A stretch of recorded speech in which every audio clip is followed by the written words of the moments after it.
zamanlar bir ülkede genç bir kraliçe hüküm sürermiş. Ona herkes mendilli kraliçe dermiş. Çünkü incecik kumaştan küçük zarif mendilleri çok severmiş. O zamanlar şimdiki gibi kağıt mendiller değil, kumaş mendiller kullanılırmış. Kraliçe her zaman elinde bu mendillerden birini tutar, binlercesini dolaplarında saklarmış. Bazı zamanlarda bu mendiller yıkanır, genç kraliçe onları asarmış ve rüzgarda renk renk küçük bayraklar gibi dalgalanmalarını izlemekten çok hoşlanırmış. Ülkede herkes mendilli kraliçeyi çok severmiş. Çünkü o temiz kalpli ve iyilik seven bir insanmış. Komşu ülkelerden birinde ise terlikli kral yaşarmış. Cesaret ve kahramanlıkla ün kazanmış olan bu kralın tuhaf bir alışkanlığı varmış. Oturduğu büyük sarayda sürekli hafif yumuşak terliklerle dolaşmayı sever, etrafındakilerden de aynı şeyi beklermiş. Buna karşılık terlikli kral sarayının parlak yerlerinde herkesin kaymasına izin verirmiş. Gel zaman git zaman terlikli kral sarayında pek yalnız hissetmeye başlamış. Derdinin nazırlarından birini açmış. O da krala komşu ülkenin kraliçesi olan mendilli kraliçe ile evlenmesini önermiş. Terlikli kral buna çok sevinmiş ve hemen saray nazırını mendilli kraliçeyi istemesi için komşu ülkeye göndermiş. Yanında da kendi eliyle hazırladığı içi hediyelerle dolu bir paket vermiş. Mendilli kraliçe kendisini görmeye gelen nazırın teklifini merakla dinlemiş, sonra paketi açmış. Paketin içinden önce çok güzel dantelli ve köşesinde kraliçenin isminin işlendiği bir mendil çıkmış. Onun altında minik sırmalı bir çift cici terlik bulunuyormuş. En altta da terlikli kralın güzel bir şekilde elle çizilmiş bir resmi varmış. Genç kraliçe bu sevimli kralın resmini görünce evlenme teklifini hemen kabul etmiş. Kralın gelecek pazar günü gelip kendisini sarayından almasını ve nikah dairesine götürmesini nazıra bildirmiş. Genç kraliçe ayağına tam uyan terlikleri giydiğinde bir de bakmış ki yürüdükçe terliklerin içinden tatlı tatlı bir müzik sesi geliyormuş. Sanki mini mini çıngıraklar her adımda hızlı ve yavaş yürümesine göre eğlen, gül, sevin şarkısını mırıldanıyormuş. O civarda başka bir ülke daha varmış. Burada eldivenli kraliçe hüküm sürmekteymiş. Bu kraliçe çok güzelmiş ama son derecede kibirli bir kadınmış ve terlikli kralla evlenmeyi ümit ediyormuş.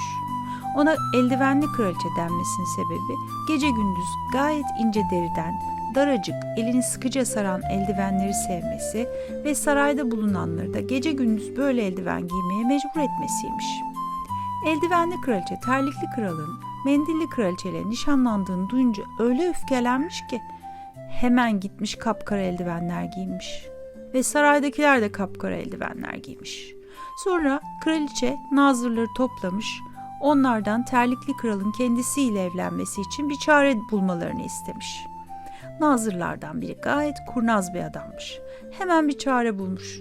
Demiş ki, terlikli kralın arabacısına bir torba altınla bir çift eldiven hediye edersek, düğün günü herhalde terlikli kralı mendilli kraliçenin sarayına götürecek yerde eldivenli kraliçenin ülkesine getirmeye razı olur. Terlikli kral buraya gelir gelmez yanlışlığın farkında olmadan hemen nikah kıyarız.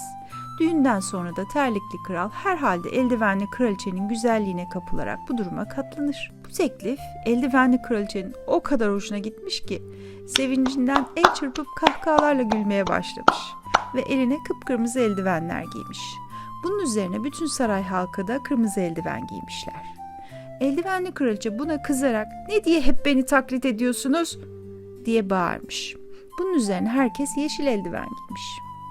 Kurnaz nazırın tasarladığı plan aynen yerine getirilmiş. Düğün günü terlikli kral altın arabasına binip nişan yerine gittiğini sanarken bir yol ayrımına geldiklerinde arabacı doğru yoldan ayrılıp eldivenli kraliçesinin ülkesine giden yolu tutmuş ve sarayın önünde durmuş.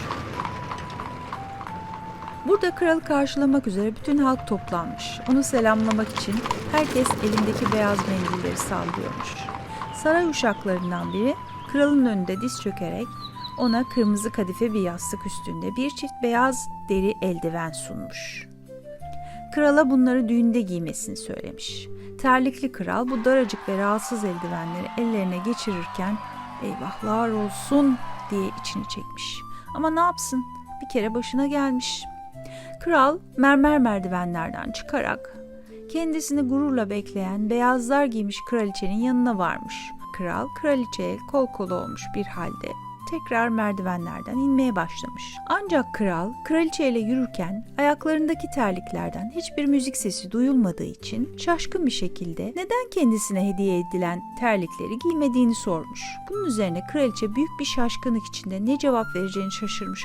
Kral bunu fark edince birden saraydaki nedimelerin ve uşakların ellerinde tuttukları mendillerin hepsinin kağıttan olduğunu anlamış. "Vay, beni aldattılar" diye hızla merdivenlerden aşağı inmiş. Kapıda duran altın arabaya binip dizginleri kendi eline alarak hemen yola çıkmış. Tekrar yol ayrımına geldiğinde ise doğru yola sapmış. Sevgili mendilli kraliçeyi fazla bekletmemek için atları var gücüyle koşturmuş.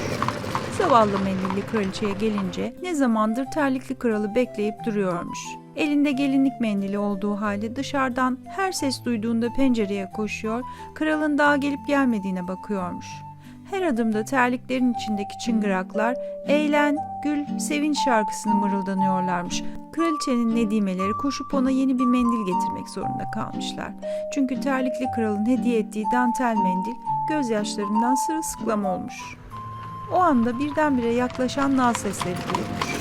Biraz sonra kral altın arabayla 4 nalı saray bahçesine girmiş. Kraliçe dönüp gümüşten elbisesinin eteklerini tutarak küçük çevik ayaklarıyla çarçabuk merdivenlerden inmiş.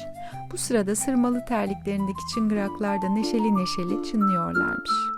Şarkının son hecesinde kraliçe kralın kollarına atılmış.